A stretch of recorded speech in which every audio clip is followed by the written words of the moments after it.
20వ వచనాలు చదువుకుందాము. మత్తయి సువార్త 4వ అధ్యాయము 19, 20 వచనాలు. ఆయన నా వెంబడి రండి, నేను మిమ్మును మనుష్యులను పట్టు జాలరులుగా చేతునని వారితో చెప్పాను. వెంటనే వారు తమ వలలు విడిచిపెట్టి ఆయనను వెంబడించి. యేసు ప్రభువారు శిష్యులకి ఎన్నుకునే ముందు ఆయన ఒక్కొక్కరిని పిలుస్తూ ఉన్నారు. ఫాలో మీ, నా వెంబడి రండి అని పిలుస్తున్నారు. శిష్యులు ఒక్కొక్కరుగా ఆయన్ను వెంబడిస్తూ ఉన్నారు.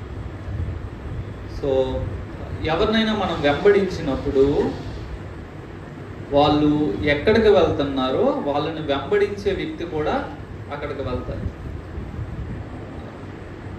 నన్ను వెంబడించని అని చెప్పి నేను గుంటూరు వస్తే నన్ను వెంబడించే వారు కూడా గుంటూరు వస్తారు. నేను విజయవాడ వెళ్తే వాళ్ళు కూడా విజయవాడ. నేను ఏ గమ్యానికి చేరుతానో నన్ను వెంబడించేవారు కూడా అదే గమ్యానికి చేరుతారు. ఇది బేసిక్. అయితే యేసు ప్రభువారు వెంబడించమని చెప్పినప్పుడు ఆయన ఎవరిని బలవంతం చేయరు. లూకా సువార్త 9వ అధ్యాయంలో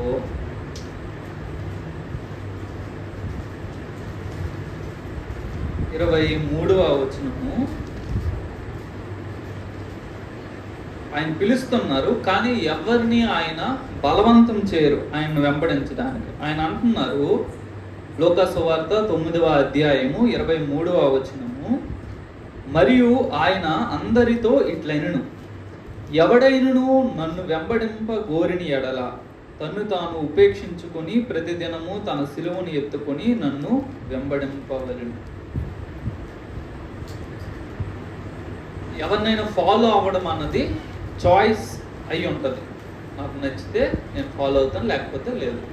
యేసు ప్రభు వారు కూడా తనను అనుకరించే వారికి ఒక ఆహ్వానాన్ని ఇస్తూ వారి ఇష్టానికి ఆ విషయాన్ని విడిచిపెడుతూ అంటున్నారు, మీలో నన్ను ఎవరైనా వెంబడింపాలని కోరుకుంటే, if you are willing to follow Christ, ఆయన అంటున్నారు, మీరు నన్ను వెంబడించడానికి ఒక నిర్ణయం మీరు చేసినట్లయితే, మీరు కోరుకుంటే మీరు చేయాల్సిన 2 పనుల గురించి చెప్తున్నారు. ఒకటి, మిమ్మల్ని మీరు ఉపేక్షించుకోవాలి. రెండవది, ప్రతిదినము మీ యొక్క సిలువను మోయాలి.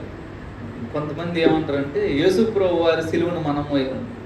ఎవరి సిలువ వాళ్ళది. యేసు ప్రభు వారి సిలువ యేసు ప్రభు వారిది, మనం మోయాల్సిన సిలువ మనది. సో యేసు ప్రభు వారిని వెంబడించడానికి ఎవరైనా కోరుకుంటే, తీర్మానం చేస్తే, నేను యేసయ్యను అనుకరిస్తాను, యేసు ప్రభువు నందు విశ్వాసం ఉంచి ఆయన నేను వెంబడిస్తాను అని ఎవరైనా భావిస్తే, వాళ్ళు మొదటగా చేయాల్సిన పని వాళ్ళను వాళ్ళు ఉపేక్షించుకోండి. నేను కాదు అని మొదట మెట్టు వేయాలి. నేను కాదు. తరువాత సిలువ అంటే మనల్ని మనము చంపుకోవడం, చచ్చిపోవడం. ప్రతి విషయానికి నేను కాదు, ఆ విషయంలో చచ్చిపోవడం.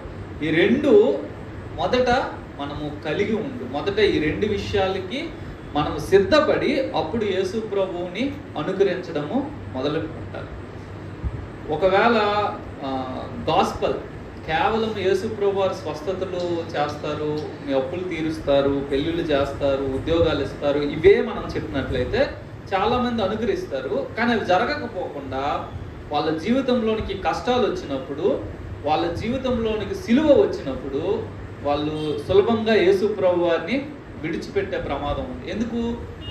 మన సువార్తలో సిలువ అనేది లేదు. అందుకనే అపోస్తలుడైన పౌలు గారు అంటారు, మేము సిలువ వేయబడిన యేసుక్రీస్తును ప్రకటిస్తున్నాం, సిలువ వేయబడిన క్రీస్తును ప్రకటిస్తున్నాం.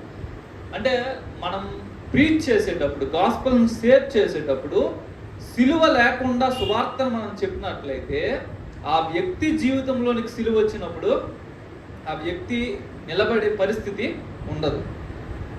అందుకనే సిలువను మన జీవితంలో మనము ప్రాథమికంగా పెట్టుకోవాలి. ప్రతి విషయానికి క్రైస్తవుడు చచ్చిపోవాలి. అలా చచ్చిపోయే మనసు లేకపోతే యేసు ప్రభువును వెంబడించడము చాలా కష్టతరము అయిపోతుంది. సిగ్గు లేదా అని అంటారు కదా, సిగ్గు లేదా, ఇన్ని మాటలు అంటున్నా సరే కోపం రావట్లేదు, రోషం రావట్లేదు అని అంటారు కదా. క్రైస్తవుడు ఆ స్థితికి వెళ్ళాలి. అలా వెళ్తేనే కానీ యేసు ప్రభువుని వెంబడించడము సాధ్యపడదు. సో యేసు ప్రభు వారు తన ప్రయాణాన్ని మొదలుపెట్టే ముందు, సువార్త పరిచర్యను మొదలుపెట్టే ముందు ఆయన మొదట లోబడ్డారు. దీనికి బాప్తిస్మం అనే విషయానికి లోబడ్డారు. ఆయన మొదట బాప్తిస్మం తీసుకున్నారు. తీసుకున్న తరువాత 4వ అధ్యాయం మత్తయి సువార్త 1వ వచనంలో ఈ విధంగా రాయబడి ఉంది. మత్తయి సువార్త 4వ అధ్యాయము 1వ వచనం. అప్పుడు యేసు అపవాది చేత శోధింపబడుటకు ఆత్మ వలన అరణ్యమునకు కొనిపోబడింది. యేసు అపవాది చేత శోధింపబడుటకు ఆత్మ వలన అరణ్యమునకు కొనిపోబడింది. యేసు ప్రభు వారు బాప్తిస్మం తీసుకున్నారు. ఈయనే నా ప్రియ కుమారుడు అని తండ్రి అయిన దేవుడు యేసు ప్రభు వారిని గురించి సాక్ష్యం ఇచ్చారు. ఈ సాక్ష్యాన్ని పొందుకొని యేసు ప్రభు వారు అరణ్యానికి వెళ్ళారంట. అరణ్యానికి దేనికి వెళ్ళారు? శోధింపబడడానికి. ద పర్పస్, వెళ్ళడానికి ఉన్న ఉద్దేశమే శోధింపబడడానికి వెళ్తున్నారు. వెళ్ళి ఎవరి చేత శోధింపబడుతున్నారు? అపవాది చేత శోధింపబడుతున్నారు. ఎవరి చేత నడిపింపబడుతున్నారు అంటే ఆత్మ వలన అని రాయబడింది. పరిశుద్ధాత్మ దేవుడు ప్రభు అయిన యేసుక్రీస్తును బాప్తిస్మ అనంతరము ఒక స్థలానికి తీసుకొని వెళ్తున్నారు. ఏ స్థలం అంటే శోధింపబడే స్థలం. నేను యేసు ప్రభువుని నమ్మాను అని చెప్పుకుంటున్న వ్యక్తి నా జీవితంలో అసలు నేను ఒక్క శోధనను కూడా ఎదుర్కోలేదు అని అంటున్నాడు అంటే ఆ రెండు స్టేట్మెంట్లు ఏదో ఒకటి ఖచ్చితంగా రాంగ్. ఏదో నేను యేసు ప్రభువుని నమ్మాను, బాప్తిస్మంలో లోబడ్డాను అన్నదైన వాస్తవమై ఉండాలి. లేదంటే నా జీవితంలో నేను చాలా శోధనలు ఎదుర్కొన్నాను అన్న విషయమైన వాస్తవమై ఉండాలి. నేను నమ్మాను కానీ శోధనను ఎదుర్కోలేదు అని అంటే దట్ ఈస్ రాంగ్. సో యేసు ప్రభు వారు ఫాలో మీ అని అన్నారు. ఆయన బాప్తిస్మం తీసుకొని ఒక స్థలానికి వెళ్ళారు. టైం అండ్ స్పేస్ వీటి గురించి మనం స్టడీస్లో ఉంటాము. రెండు ఉన్నాయి, స్పేస్ ఉంది, టైం, ఆ రెండు ఎంటిటీస్. సో కాలాన్ని మనం ఒక స్థలము అనుకుంటే కాలంలో యేసు ప్రభు వారు ఏ ఏ ఘట్టాలకు వెళ్ళారో ఆయా ఘట్టాలకు ఆయనను అనుకరిస్తున్న భక్తుడు కూడా వెళ్తాడు. అది చెప్పాలనుకుంటున్న ఉద్దేశం. కాలంలో యేసు ప్రభు వారు ఏ ఏ సంఘటనను ఎదుర్కొన్నారో ఆయనను అనుసరిస్తున్న విశ్వాసి భక్తుడు అదే విషయాలను అనుభవిస్తాడు. అవి లేకుండా తన ప్రయాణాన్ని ముగించడు.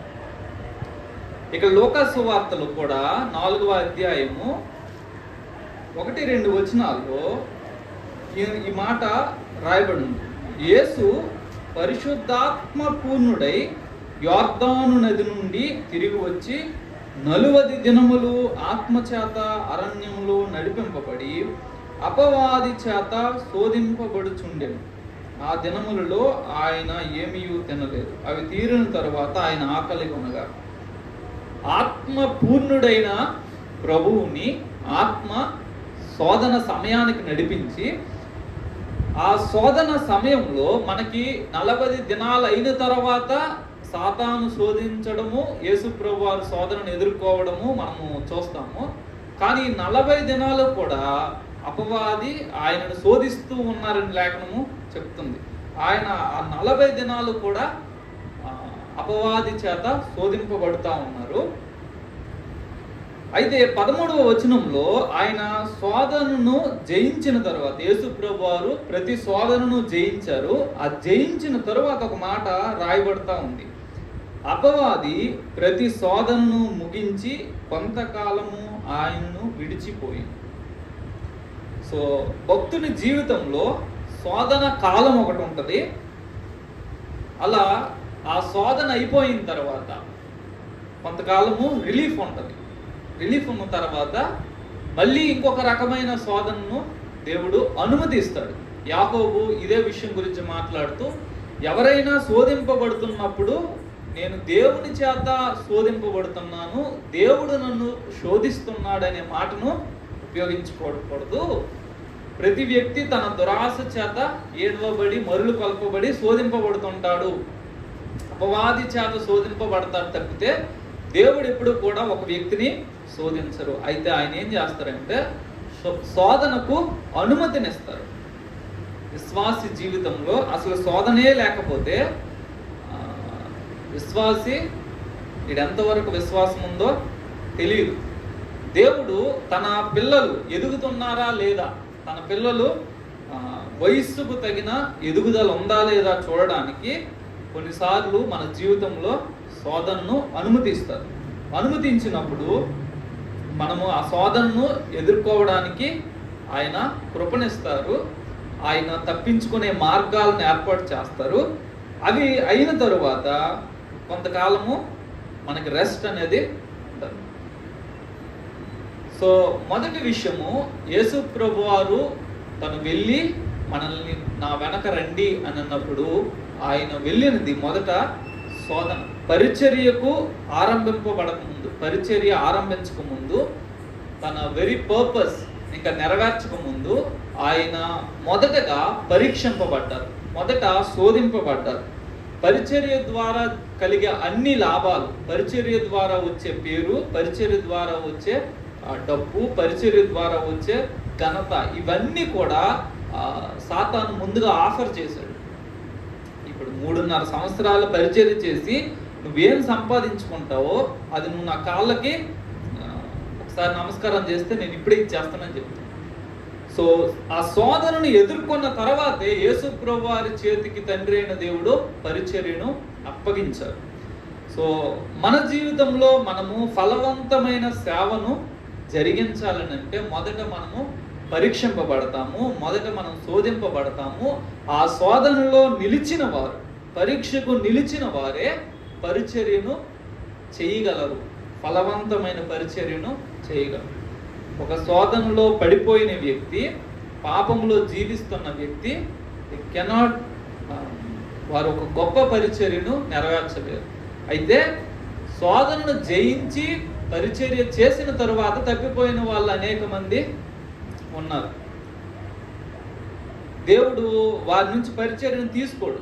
ఎందుకంటే ఒకసారి అప్పగించారు, 100 మంది సంఘమయ్యారు, 200 మంది సంఘమయ్యారు, 1000 మంది సంఘమయ్యారు, తర్వాత పాస్టర్ గారు తప్పిపోయారు. సరే నువ్వు తప్పిపోయావు కదరా అనేసి పరిచర్యను దేవుడు లాక్కోడు. పరిచర్యను అప్పగించాను కదా అనేసి కొనసాగించడానికి దేవుడు అనుమతిస్తాడు. తరువాత ఇంకొక విషయము, యోహాను సువార్త 1వ అధ్యాయము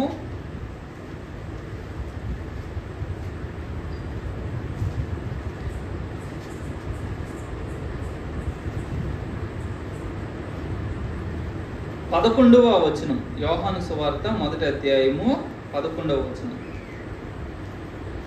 ఆయన తన స్వకీయుల యొద్దకు వచ్చెను, ఆయన స్వకీయులు ఆయనను అంగీకరింపలేదు. యేసు ప్రభువారు వెళ్ళిన మరి ఒక స్థలము రిజెక్షన్. యేసు ప్రభువారు తన సొంత ప్రజల దగ్గరికి వచ్చారంట, ఆ సొంత ప్రజలు ఆయన్ను అంగీకరించలేదు. యేసు ప్రభువారు అద్భుతాలు చేశారు, ఆయన అద్భుతాల గురించి అంతా చెప్పుకుంటున్నారు.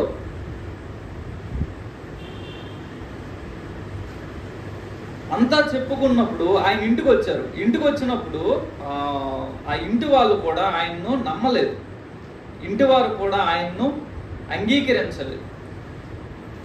తర్వాత అపోస్తల కార్యాల్లో ఇంకో మాట చూస్తాము, 4వ అధ్యాయము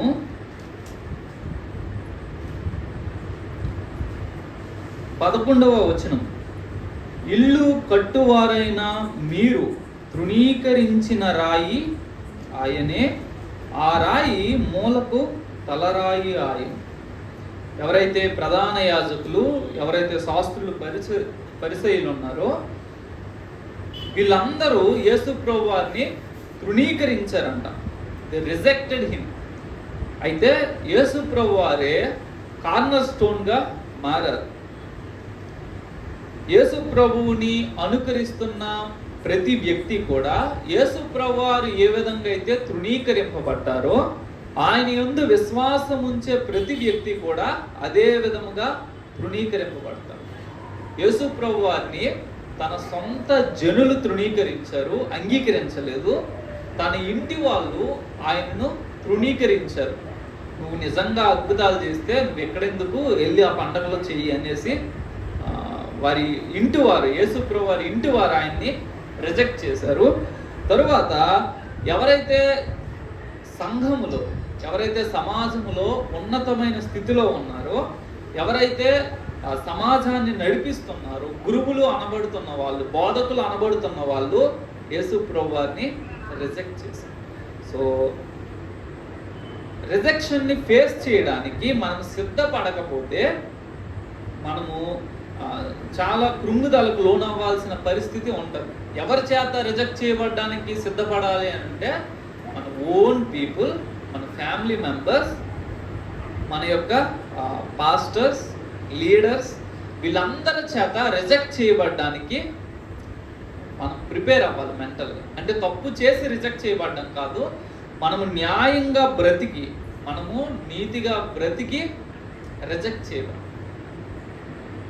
యేసు ప్రభు వారు గురించి 53వ యెషయా గ్రంథము 53వ అధ్యాయంలో ఈ మాట రాయబడి ఉంది. 3వ వచనము,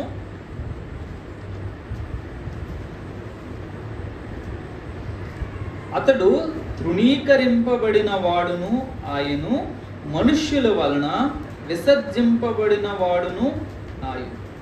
యేసు ప్రభు వారిని మనుష్యులందరూ తృణీకరించారంట. కొన్నిసార్లు మాటతో మనం తృణీకరించకపోవచ్చు, కానీ మనము చేసే డీడ్స్, చేతలు, మనం ఒక వ్యక్తిని రిజెక్ట్ చేస్తున్నాము అనే విషయము అర్థమవుతుంది. నలుగురిని కూర్చోమని ఒక వ్యక్తితో మాట్లాడకుండా వెళ్ళిపోయి ఉంటుంది, మనం చెప్పలేదు ఆ వ్యక్తిని రిజెక్ట్ చేస్తున్నట్టు, కానీ మనం చేసే ఆ పని ఆ రిజెక్షన్ని తెలియజేస్తుంది. సో యేసు ప్రభు వారు తన ప్రజల దగ్గరికి వచ్చారు, వాళ్ళు రిజెక్ట్ చేశారు. తన కుటుంబస్తుల దగ్గరికి వచ్చారు, వాళ్ళు రిజెక్ట్ చేశారు. తన నాయకులు, యాజకులు, ప్రధాన యాజకులు, ఆ సమాజంలో ఉన్నతమైన వర్గం దగ్గరికి వచ్చారు, వాళ్ళు రిజెక్ట్ చేశారు. మనుషులందరి దగ్గరికి వెళ్ళారు. ఒక సమయం వచ్చింది, యేసు ప్రభు వారు అందరి చేత తృణీకరించబడ్డారు. ఈవెన్ తను చాలా ఆప్యాయంగా ప్రేమించి తనతో కూడా ఉంచుకున్న శిష్యులు కూడా ఆయనను తృణీకరించారు. కాలంలో తను ప్రేమించిన శిష్యులే తనను తృణీకరించి వారి వారి ప్రాణాల నిమిత్తం వదిలేసి వెళ్ళిపోయారు. ఈరోజు కూడా, ఈ దినము కూడా సమాజం అంతా, లేకపోతే ప్రపంచం అంతా ప్రకటింపబడుతున్న సువార్త ద్వారా యేసు ప్రభు వారు ఒక్కొక్కరి జీవితం దగ్గరికి వస్తున్నారు, ఒక్కొక్క వ్యక్తి దగ్గరికి వస్తున్నారు. వచ్చి ఆయన హంబుల్గా అడుగుతున్న విషయం ఏంటంటే, డూ యూ యాక్సెప్ట్ మీ, నన్ను అంగీకరిస్తావా అంటే చాలామంది ఆయన అంగీకరించట్లేదు.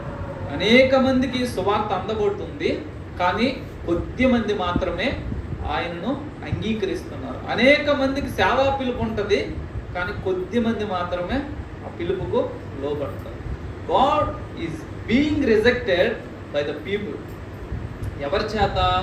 మేము విశ్వాసులము అని చెప్పుకుంటున్న వారి చేత కూడా యేసు ప్రభు వారు తృణీకరింపబడుతున్నారు. ఏ విషయాలు అంటే, నా జీవితము నా ఇష్టము అని అంటాం కదా, అప్పుడు యేసు ప్రభు వారిని జీవితాన్ని నడిపించే ఆ స్థానం నుంచి కాలర్ పట్టుకొని బయటకు లాగి, నా జీవితం నా ఇష్టం, నా లైఫ్ నా ఇష్టం అనే మాట యేసు ప్రభు వారిని బయటికి లాగిపడేస్తాం. కాబట్టి ఈవెన్ క్రిస్టియన్స్ అని చెప్పుకుంటున్న మన జీవితాల్లో కూడా చాలాసార్లు మనం యేసు ప్రభు వారిని తృణీకరించే వారంగా ఉంటాం. యేసు ప్రభు వారిని నమ్మిన వ్యక్తి తృణీకరింపబడతాడు. యేసు ప్రభు వారు నా దేవుడు, నా రక్షకుడు, నా జీవితానికి నాయకుడు అని చెప్తున్న మనము కూడా ఆయనను చాలాసార్లు తృణీకరిస్తూ ఉంటాం.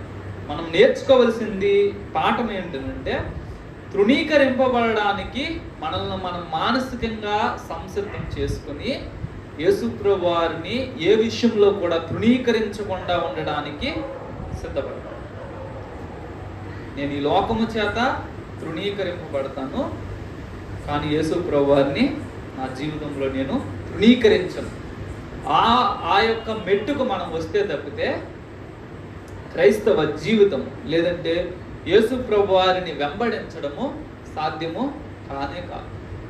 వెంబడిస్తున్నాను అని చెప్పుకోవచ్చు. చాలామంది జేబీఎం అంటారు, అంబేద్కర్ అని చాలా, కానీ నిజంగా ఆయనను అనుకరిస్తున్న వాళ్ళు చాలా వెరీ రేర్. ఆయన అనుకరించేవాడు ఫస్ట్ కులం మీద ఎక్కువ పెట్టాలి, కానీ వాళ్ళ కులంలో వాళ్ళను మాత్రమే, ఈవెన్ బీయింగ్ ఈ సమాజంలో అట్టడుగు వర్గాలని పిలువబడుతున్న వాళ్ళు మా క్యాస్టే గొప్పదని అనుకుంటారు, వేరే క్యాస్ట్లో చేసుకోరు. సో అంబేద్కర్ని నిజంగా అంబేద్కర్ మా దేవుడు మా నాయకుడు అని అంటున్నవారు అంబేద్కర్ భావజాలాన్ని, కులాన్ని దాన్ని కూకట వేలుతో సహా పీకేయాలని, మనువాదాన్ని తగలబెట్టిన ఆ వ్యక్తిత్వాన్ని సంతరించుకోవాలని అనుకోకపోతే నేను అంబేద్కర్ని ఫాలో అవుతున్నాను, అంబేద్కర్ నా దేవుడు అనే మాటలు వేస్ట్. సో నేనేమంటున్నానంటే, నేను విశ్వాసిని, యేసు ప్రభు వారిని అనుకరిస్తున్నాను అని నేను చెప్పుకుంటూ ఆయన భావజాలాన్ని, యేసు ప్రభు వారు నడిచిన విధానాన్ని, యేసు ప్రభు వారు అనుభవించిన ఆ సంఘటన నేను అనుభవించకపోతే, వాటిని నేను ఎదుర్కోకపోతే, నేను చెప్తున్న స్టేట్మెంట్ చాలా రాంగ్, అబద్ధికులు అని అంటారు వాళ్ళు. సో కులాన్ని ప్రేమించేవాడు ఎవడు పరలోకం వెళ్ళడు. తర్వాత ఇంకొక విషయాన్ని, మత్తయి సువార్త 16వ అధ్యాయము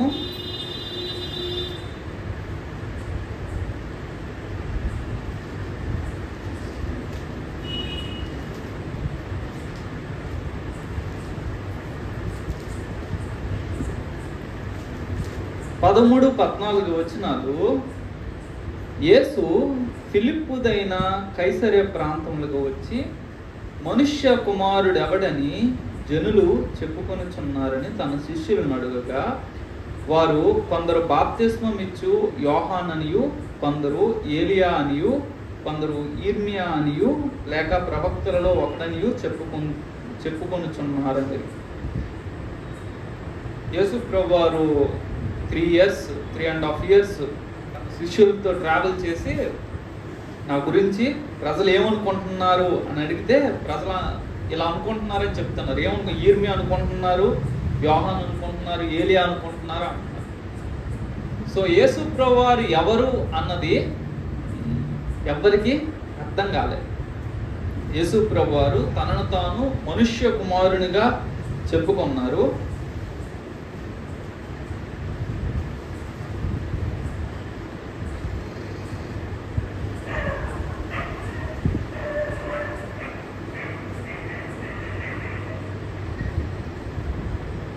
మార్కు సువార్త 3వ అధ్యాయము 21వ వచనంలో,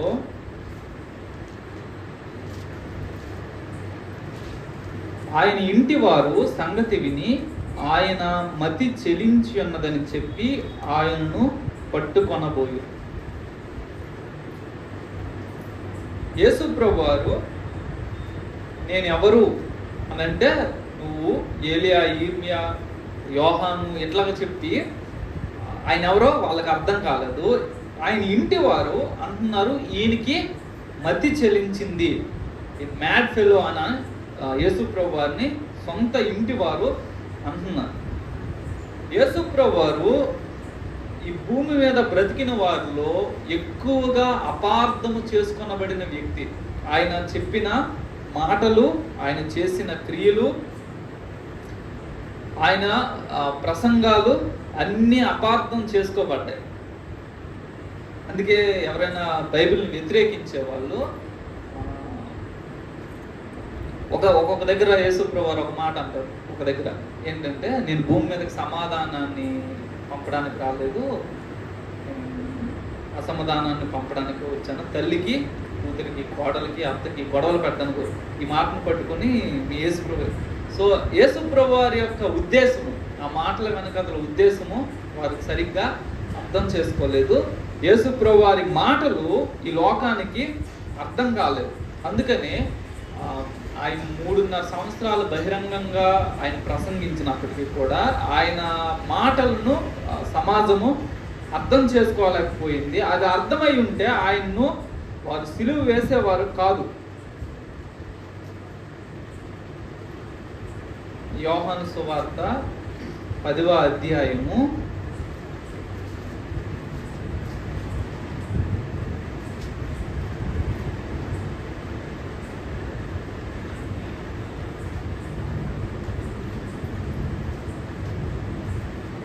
20వ వచనము,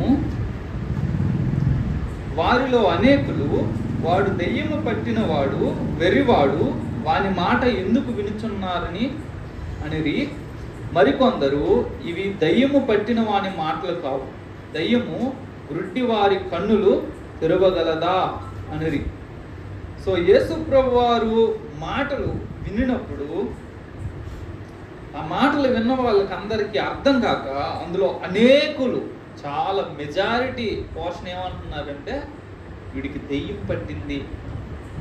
సో యేసు ప్రభు వారిని వెంబడించే వ్యక్తి కూడా పరలోక సంబంధమైన విషయాలు అన్యులతో మనం మాట్లాడినప్పుడు, లేదంటే అవిశ్వాసులతో మాట్లాడినప్పుడు వాళ్ళు కూడా అంటారు వీడికి మైండ్ పోయింది, పరలోకం అంటాడు, దేవుడు రాజ్యం అంటాడు, నిత్య జీవం అంటాడు, మళ్ళీ బ్రతుకుదాం అంటాడు, ఈ లోకం అశాశ్వతం అంటాడు, డబ్బు అశాశ్వతం అంటాడు, పేరు ప్రఖ్యాతులు వ్యర్థం అంటాడు, వీడికి నిజంగా పిచ్చిపెట్టింది అన్నాను. సో ట్రూ బిలీవర్ ఇవన్నీ ఫేస్ చేస్తూ ఉంటాడు. యేసు ప్రభు వారు యోహాను సువార్త 3వ అధ్యాయంలో ఆయన చెప్తున్న మాట కూడా 3వ అధ్యాయము 5వ వచనము యేసు ప్రభు వారు చెప్తున్నారు. 3వ వచనము, అందుకు యేసు అతనితో, ఒకడు క్రొత్తగా జన్మించితేనే కానీ అతడు దేవుని రాజ్యమును చూడలేడని నీతో నిశ్చయముగా చెప్పుచున్నాను. అందుకు నికోదేము, ముసలివాడైన మనుష్యుడు ఎలాగూ జన్మింపగలడు, రెండవ మారు తల్లి గర్భమందు ప్రవేశించి జన్మింపగలడా అని ఆయనను అడుగక. యేసు ప్రభువారికి ఒక సందర్భంలో ఈ దేవాలయాన్ని పడగొట్టండి, నేను 3 దినముల్లోగా కడతాను అని అంటారు. అయితే ఆయన తన దేహము అనే దేవాలయం గురించి మాట్లాడుతున్నారు. వాళ్ళు ఏమనుకుంటున్నారంటే లిటరల్ టెంపుల్ అనేసి అంటారు. సో యేసు ప్రభువారి యొక్క మాటలు చాలా అపార్థము చేసుకోబడ్డాయి. యేసు ప్రభువారు అనే వ్యక్తి సమాజంలో చాలా అపార్థము చేసుకోనబడిన వ్యక్తి. ఆయనను నిజంగా అనుకరించే వ్యక్తి కూడా ఈ లోకము చేత, తన స్వకీయుల చేత, ఈ లోకంలో ఉండే మెజారిటీ పీపుల్ చేత తృణీకరింపబడతాడు, అపార్థము చేసుకొనబడతాడు. అందుకే దేవుడు ఒక వివాదాస్పదమైన వ్యక్తి, దేవుణ్ణి నమ్మిన నిజమైన భక్తుడు ఒక వివాదాస్పదమైన వ్యక్తిగా, ఆయన క్యారెక్టర్ ఒక వివాదాస్పదమైనదిగా ఉండిపోద్ది.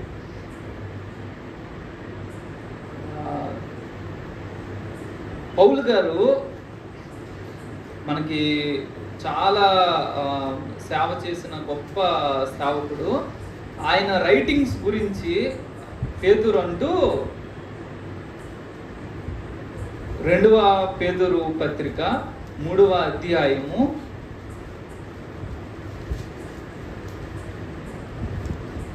16వ వచనము, వీటిని గూర్చి తన పత్రికలన్నిటిలోనూ బోధించుచున్నాడు. అయితే వాటిలో కొన్ని సంగతులు గ్రహించుటకు కష్టమైనవి. వీటిని విద్యావిహీనులను అస్థిరులైన వారును తక్కిన లేఖనమును అపార్థము చేసినట్లు తమ స్వకీయ నాశనమునకు అపార్థము చేయుదు, వక్రముగా తిప్పుదు. పౌలు గారు కూడా most controversial servant of God. ఆయన రైటింగ్స్ కూడా అపార్థము చేసుకోబడ్డాయి. చేశారు, అపార్థం చేశారు. సో ఈ రాత్రి మనం నేర్చుకోవాల్సిన ఒక పాఠం ఏంటంటే, యేసు ప్రభువారిని వెంబడించడము అంటే మొదటగా మన సెల్ఫ్కి, స్వయానికి మనము చచ్చిపోవాలి. తరువాత ఆ చనిపోయే మనసును ప్రతిదినము ధరించుకొని ఆయనను వెంబడించాలి. యేసు ప్రభువారు ఏ విధంగా అయితే శోధింపబడ్డారో అలానే ఆయన యందు విశ్వాసం ఉంచిన వ్యక్తి కూడా శోధింపబడుతూ ఉంటారు. తరువాత యేసు ప్రభువారు ఏ విధంగా అయితే ఈ లోకము చేత, తన స్వకీయుల చేత, ప్రధానుల చేత తృణీకరింపబడ్డారో, ఆయనను అనుకరిస్తున్న వ్యక్తి కూడా సమాజంలో మెజారిటీ పీపుల్ చేత తృణీకరింపబడడానికి తన మనస్సును సిద్ధం చేసుకోవాలి.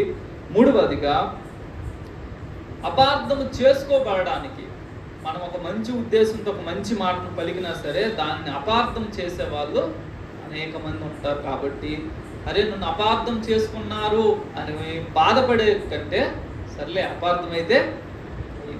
ఇప్పుడు ఒక సర్వెంట్ ఆఫ్ గాడ్ గురించి నాకు ఒక అభిప్రాయం ఉంటుంది.